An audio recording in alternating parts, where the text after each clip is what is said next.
Antibiotic ওষুধ চিনে না বর্তমানে এমন মানুষ পাওয়া দুষ্কর। বর্তমান সময়ে বেশিরভাগই মানুষ একটু জ্বর হলে বা হাঁচি কাশি হলে অথবা গলা ব্যথা হলে তারা নিজেরাই দোকানে গিয়ে অ্যান্টিবায়োটিক এনে খায়, অথবা একটু শরীর খারাপ হলে ফার্মাসিতে যায় এবং ফার্মাসিস্টরা তাদেরকে অ্যান্টিবায়োটিক দিয়ে থাকে। এবং এই অ্যান্টিবায়োটিক ভুলভাবে খাওয়ার কারণে নিজের শরীরকে এবং নিজের পরিবারকে ভবিষ্যতে ঝুঁকির দিকে নিয়ে যাচ্ছে। আপনারা জানলে পুরোপুরি অবাক হয়ে যাবেন যে এই অ্যান্টিবায়োটিক ভুলভাবে খাওয়ার কারণে আমাদের শরীরে কিভাবে কি কি ক্ষতি করছে। তাহলে আজকের ভিডিওতে আলোচনা করব অ্যান্টিবায়োটিক কখন খাওয়া উচিত, অ্যান্টিবায়োটিক কখন খাওয়া উচিত নয় এবং অ্যান্টিবায়োটিকের সমস্ত নিয়ম নীতি বিধিমালা।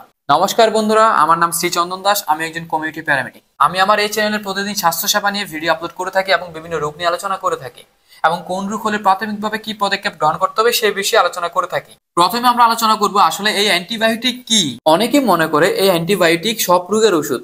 অ্যান্টিবায়োটিক কিন্তু সব রোগের ওষুধ নয়। এই অ্যান্টিবায়োটিক শুধুমাত্র ব্যাকটেরিয়া সংক্রমণ রোগের ক্ষেত্রে লাগে। সাধারণভাবে আমাদের যে সর্দি কাশি, গলা ব্যথা এবং ভাইরাল জ্বর হয়ে থাকে এগুলোর ক্ষেত্রে অ্যান্টিবায়োটিকের কোনো কাজই করে না। এই ভুলটা বেশি করে নিজেরা গিয়ে দোকান থেকে অ্যান্টিবায়োটিক কিনে খায়, অথবা অনেক ফার্মাসিস্ট রয়েছে যারা কিনা রোগীদেরকে এই অ্যান্টিবায়োটিক দিয়ে থাকে শুধুমাত্র তাদের ওষুধ বিক্রি করার জন্য। আমি বলছি না সব ফার্মাসিস্টরা এরকম ওষুধ দিয়ে থাকে, কিন্তু কিছু কিছু ফার্মাসিস্ট রয়েছে যারা কিনা নিজের স্বার্থে রোগীদের কথা চিন্তা না করে ভুলভাবে অ্যান্টিবায়োটিক দিয়ে থাকে। এবার আলোচনা করব এই ভুলভাবে অ্যান্টিবায়োটিক খাওয়ার কারণে আমাদের শরীরে কি বড় ক্ষতি হতে চলেছে। এই বিষয়টা আমি আপনাদেরকে তিনটা উদাহরণ দিয়ে বুঝাবো। এক নম্বর উদাহরণ হচ্ছে, ধরুন একজন রোগী জ্বর হয়েছে, তিনি ফার্মাসিস্টের কাছে গিয়েছে অথবা দোকানদারের কাছে গিয়েছে। তখন দোকানদার তাকে অ্যামোক্সিক্যালাপ অ্যান্টিবায়োটিক দিয়েছেন। তখন তার জ্বর না কমে বরঞ্চ ডায়রিয়া শুরু হয়েছে এবং পেট ব্যথা শুরু হয়ে গিয়েছে। এর কারণ হচ্ছে এই অ্যান্টিবায়োটিকের ভুল ব্যবহারের কারণে। কারণ এই সমস্যার কারণে অ্যান্টিবায়োটিকের কোনো প্রয়োজন হয় না। এই ভুলবশত অ্যান্টিবায়োটিক খাওয়ার কারণে পাকস্থলীতে যে ভালো ব্যাকটেরিয়াগুলো রয়েছে সেই ব্যাকটেরিয়াগুলোকে মেরে ফেলেছে, যার কারণে তার শরীরে ব্যতিক্রম সৃষ্টি হয়েছে। দুই নম্বর উদাহরণ হচ্ছে, একজন মহিলা প্রসাবে জ্বালাপোড়া হওয়ার কারণে তার বাড়ির পাশে দোকানদারের কাছে স্ট্রং একটা অ্যান্টিবায়োটিক কিনে আনলো এবং সেটা খেয়ে ফেললো। খাওয়ার পরেও কিন্তু সমস্যা কমলো না, বরং সমস্যা আরো বেড়ে গেল। কালচার রিপোর্ট অনুযায়ী সঠিক ওষুধ খেতে হয়। এইভাবে ভুলভাবে অ্যান্টিবায়োটিক খেতে খেতে শরীরের ভিতরে অ্যান্টিবায়োটিক রেসিস্ট্যান্স শুরু হয়ে গেছে। তিন নাম্বার উদাহরণ হচ্ছে, একটি বাবা তার বাচ্চাকে প্রতিনিয়ত দেখি সেফিক্সিম সিরাপ খাওয়াচ্ছে কাশির জন্য। এতে তার শরীরে কাশি কমেনি, বরঞ্চ এই অ্যান্টিবায়োটিক তার শরীরে ভবিষ্যতে আর কাজ করবে না। এবার আলোচনা করব অ্যান্টিবায়োটিক রেসিস্ট্যান্সের সবচেয়ে ভয়ঙ্কর দিকগুলো। আমরা যখন ভুলভাবে না জেনে না শুনে অ্যান্টিবায়োটিক খেয়ে ফেলি, তখন এই অ্যান্টিবায়োটিক গুলোকে ভালোভাবে চিনে ফেলে সেই ব্যাকটেরিয়াগুলো, এবং সেই ব্যাকটেরিয়া যখন প্রতিনিয়ত সেই অ্যান্টিবায়োটিকের বিপরীতে মোকাবেলা করে, তখনই সেই অ্যান্টিবায়োটিকের সম্পর্কে ভালো করে ব্যাকটেরিয়াগুলো আইডিয়া নিয়ে ফেলে। অ্যান্ড তখনই সেই ব্যাকটেরিয়াগুলো নিজেকে আরো শক্তভাবে তৈরি করে ফেলে, উৎপাদন করে ফেলে, এবং তখনই অ্যান্টিবায়োটিকের বিপক্ষে লড়ে তারা অ্যান্টিবায়োটিককে ধ্বংস করে ফেলে। তারা জীবিত থাকে।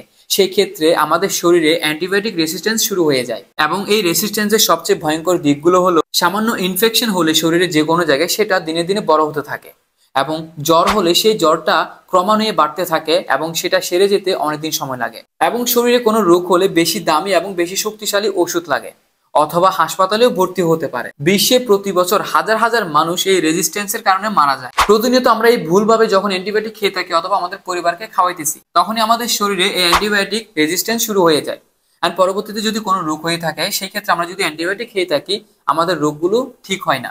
আর তখনই আমরা হাসপাতালে যাই। হাসপাতালে ডাক্তাররা যখন অ্যান্টিবায়োটিক দেয়, তখন অ্যান্টিবায়োটিক আর কাজ করে না।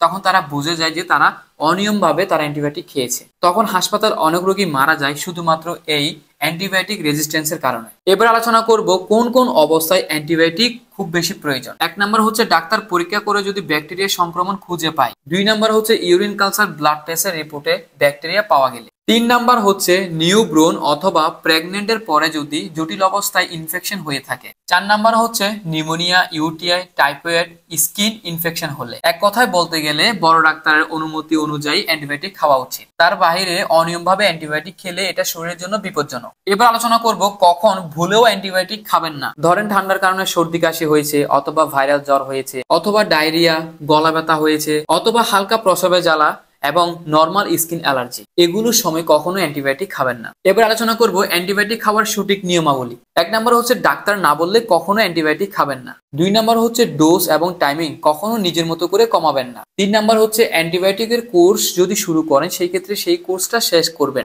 চার নাম্বার হচ্ছে, অন্যের প্রেসক্রিপশন অনুযায়ী নিজের ওষুধ খাবেন না। পাঁচ নাম্বার, দোকানদারের কথা বিশ্বাস করে অ্যান্টিবায়োটিক খাওয়া বিপজ্জনক। ছয় নাম্বার হচ্ছে, শিশুদের ওষুধ আলাদা, তাদের জন্য বিশেষভাবে সাবধানতা অবলম্বন করতে হবে। সাত নাম্বার হচ্ছে, একই রোগের আগের প্রেসক্রিপশন দেখে ওষুধ খাবেন না। আমি একজন কমিউনিটি প্যারামেডিক। আমি প্রায় দেখি 70% লোক ভুলভাবে অ্যান্টিবায়োটিক খেলে নিজের শরীরকে ঝুঁকির দিকে ফেলে দিয়ে রোগ বড় করে তারপর হসপিটালে ভর্তি হন।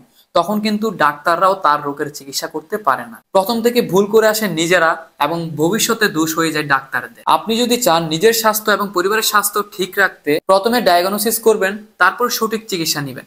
ধরুন কোনো একটা সমস্যা হয়েছে, তারপর তো আপনি সমাধান করবেন। সমস্যার আগে তো কখনো সমাধান করবেন না। সেই ক্ষেত্রে কি রোগ হয়েছে সেটা আগে ডায়াগনোসিস করে বের করতে হবে যে রোগ কি, মানে কোন রোগ হয়েছে সেটা জানার পর তারপর সেই রোগ অনুযায়ী সঠিক চিকিৎসা নিতে হবে। তো সেটা তো আর ফার্মাসিস্টরা পারবে না অথবা দোকানদাররা পারবেন না, যেতে হবে ডাক্তার কাছে। আগে রোগ ধরতে হবে, তারপর সেই রোগ অনুযায়ী সঠিক চিকিৎসা নিতে হবে। আশা করি আজকের ভিডিওটা আপনাদের অনেক বেশি হেল্পফুল হবে। যদি আমার এই ভিডিও দেখে আপনারা উপকৃত হয়ে থাকেন, ভিডিওটা লাইক কমেন্ট শেয়ার করে দিবেন।